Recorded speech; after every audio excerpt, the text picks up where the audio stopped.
for checking them. Check it out now. Listen, I'm sorry. This is going to be one of those. Okay, it's one of those joints where I got to read a long-ass post by an entertainer. Now, please, somebody in the comment section, please comment where they could fast forward if they don't want to hear the shit. Anyway, now here's the whole story, okay? Nick Cannon, he been hosting America Got Talent. And the thing about working in corporate America, good thing, I'm just DJ Akademiks on YouTube. But when you work in corporate America, you got to listen to a lot of people, right? When stuff get written for you to say, you got to get approved by a lot of people. The PC police is right there. You can't piss off nobody. You got to be politically correct.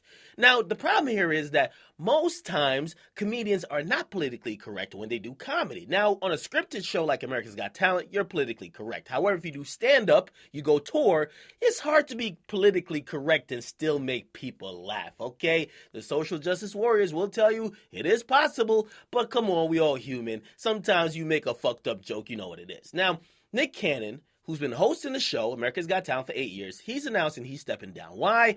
He made a joke on a comedy special that aired on Showtime where it was about something with like a black card in terms of race, okay? He was making that joke, and obviously, supposedly the joke was a little bit funny, but to some people it was offensive, okay?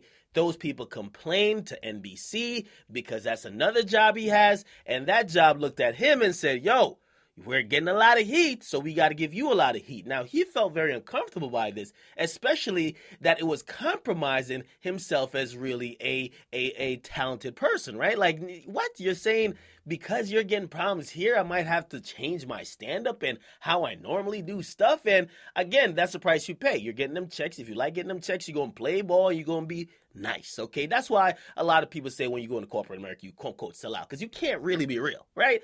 Now, because of this, he has chose to step down. He wrote a whole long motherfucking essay, and this is what it says. Again, please, somebody in the comment section, please instruct people where they could click to or what timestamp that they could fast forward past this nonsense and get to my overall opinion. Now, he says, I write this from a deeply saddened and dolorous mindset.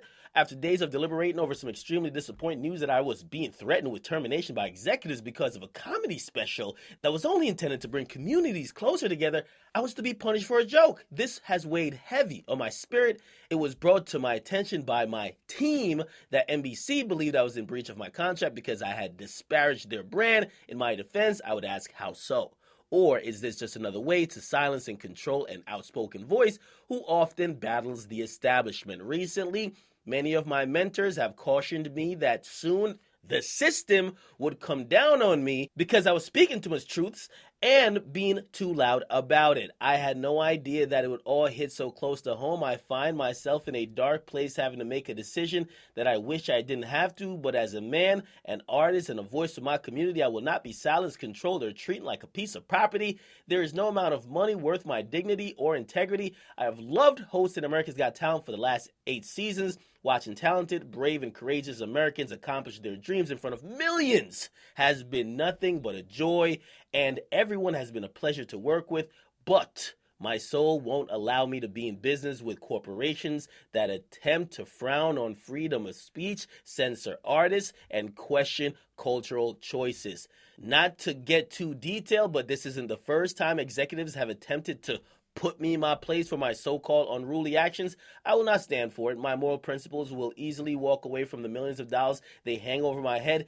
It's never been about the money for me. What is difficult to walk away from is the fans, the people who love me on the show. This hurts tremendously. I felt like I was a part of the fabric of our great nation every summer, representing culture, age, gender, and demographic. Now, for the rug to be pulled from underneath me and to be publicly reprimanded and ridiculed over a joke about my own race is completely wrong, and I have to do something about it.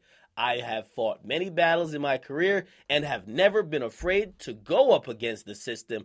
I have mulled over my process for days and felt it was best to once again speak my mind about an unjust infrastructure that treat talent like they own them. Maybe it was my mistake for signing the contract in the first place, in which I will take full responsibility and have already taken action to restructure my own team of advisors. I now have to set out on a journey of freedom as an artist. As I was quoted in a recent interview, you can't fire a boss. And that is the essence that I possess.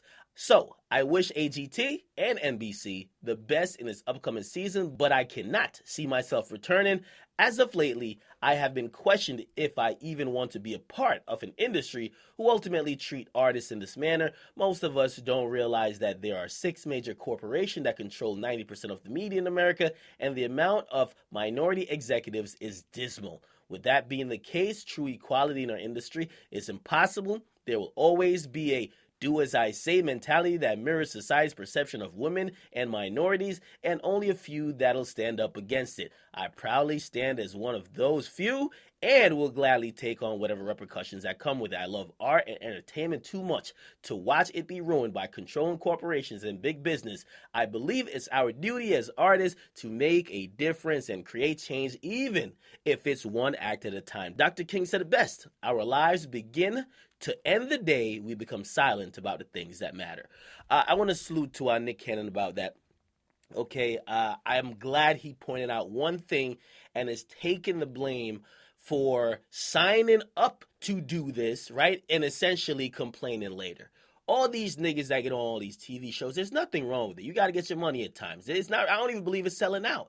You got to get your money. However, when you do that, you do know you're doing it at a price, right? And I don't think you're doing it at the price of your soul, but you're definitely doing it sometimes at the price of freedom of speech, and also to be able to act upon things you feel passionately about that may affect you, your community, people like you, and clearly that's what Nick Cannon ran into. I think it's very unfortunate, but again, all these niggas sign up to corporations, they're all muzzled, okay? And I've always said this, and this is why I love YouTube as a platform. I love my channel, I love my supporters, I like you that listen to me on a daily basis, right? I've always said this: the day you could be controlled, okay, right, is the day they don't give a fuck about your opinion, right? Because when they don't have to worry about what you could say out of free mind and body and spirit, and they know they could just give you a check to shut you the fuck up, you do not matter. That's why I don't take money from artists. I don't take money from labels. I'm really not into that. I stay detached. I work hard. That's it. But listen, salute to Nick Cannon. He seems to have a righteous message, at least when it comes across in the statement, and he seems like he's making a stand. Now, we might hear from NBC some other shit that contradicts what he's saying, and that might just be like, yo, he's just trying to throw us under the bus, but we're going to fire his ass for some other shit, okay? We'll hear in due time what it's about, but of course, Nick Cannon is stepping down. I want you guys to get in the comment box, but I know a lot of you guys, which sometimes you're referred to as cynicist, right? You guys probably feel like, yo, this is the proof we've been talking about. When you get in the industry, shit happens and you can't speak up. Basically, Nick Cannon is saying that is true. Get in the comment box, make sure you guys like them and subscribe to Akademiks. At least, as long as I'm on YouTube, I'm going to keep it trail. Okay? I'm out.